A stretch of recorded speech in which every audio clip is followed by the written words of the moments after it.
zaidi, lakini namba zake ambazo kidogo nilikuwa najaribu kutazama kama mchezaji wa mbele ambazo kidogo mwalimu atatakiwa kuzifanyia adjustment ni eneo lake la kufanya touches ndani ya boxi, lakini outside of the penalty box. Akiwa ndani ya boxi mara kadhaa amekuwa haonekani sana, lakini kwa dakika alizocheza mwaka jana, kwa maana msimu uliomalizika zaidi ya dakika 340, amefanikiwa kutachi zaidi kwenye eneo la nje na penalty box mara 18.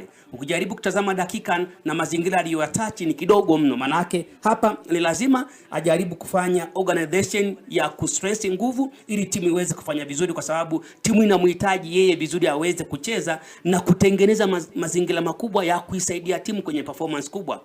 Lakini jambo moja pekee ambalo linambeba ni mchezaji ambaye amekuwa na discipline kubwa sana ya kumwelewa mwalimu anahitaji nini. Lakini ukiacha tu kuwa na discipline, na mara kadhaa amekuwa ni mchezaji ambaye anafika zaidi kwenye eneo la mwisho, kwa maana final side, ambaro kama ana wachezaji wazuri wanaweza akawa wanasaidizana kuhakikisha kwamba kila kitu kinakwenda vizuri. Sasa kwa nini Azam anaamua kumchukua huku namba zake zikionyesha zaidi ya 49% ni minimum? Ana namba kubwa sana. Ni kwa sababu Ibenge anahitaji wachezaji ambao wana uzoefu kwenye ligi ya mabingwa barani Afrika ama kwenye kombe la shirikisho ambao watakwenda kucheza. Wachezaji ambao wameshaye kucheza mechi kubwa. Kumbuka jana hapa nilizungumza kwa kile kinachoendelea ndani ya Azam. Mission yao ni kutengeneza timu ambayo itafika hatua ya robo finali ya kombe la shirikisho barani Afrika msimu huu. Na ukimtazama Moria ni aina ya mtu ambaye anaweza akatengeneza combination hiyo, kwa sababu amekuwa na namba nzuri sana.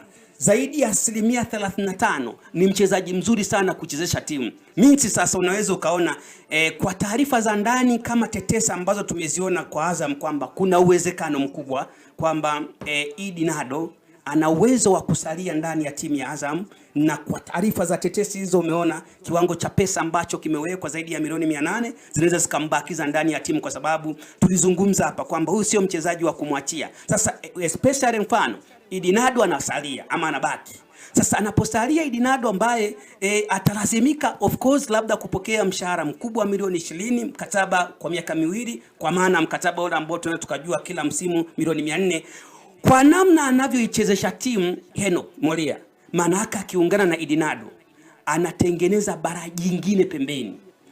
Anatengeneza bara jingine pembeni, kwa sababu hao wote ni wachezaji ambao kwenye kasi wanayo, lakini mmoja ni mbunifu zaidi kwenye kupiga mipira ya mwisho kwenda mbele. Yeye hafiki sana kwenye eneo la penalty box ndani ya ule mstatili, lakini mara kadhaa ana touch zaidi nje eneo la 18, ambako ndiko mara kadhaa Ibenge huwa anatafutia magoli. Ibenge anataka wachezaji wa pembeni wapige mipira mirefu kwenda kwa mastreka ambao yeye mwenyewe huwa anawatafuta. Ndio maana kama unakumbuka hata yupo kwenye kikosi cha Al Hilal ya Mdramani ya pale Sudan.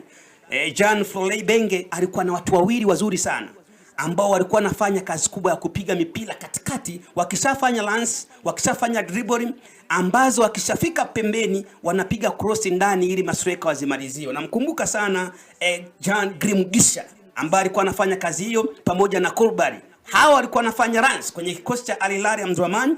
Wakishafika kule wanapiga moja kwa moja cross kuja kumtafuta namba 9 amekaa kwenye eneo gani na timu inaweza kupata matokeo. So kwa namna ambavyo anavyocheza, kwa baadhi ya fact ambazo zimezitoa, maana yake nini? Huyu atakuwa ni winga wa kuichezesha timu kama anavyofanya Idi Suleiman Nado, lakini si mtu ambaye ana uwezo wa kufunga sana unless otherwise, kwa sababu Ibenge ni master class, ni mwalimu ambaye ana uwezo wa kubadilisha kila kitu ikakaa sawa. Ana uwezo wa kumbadilisha sasa huyo kijana akawa anafunga zaidi, lakini otherwise is a good sign. Ni usajili mzuri sana. Ndio, kwa kila ambacho anaendelea nacho kocha mkuu wa Azam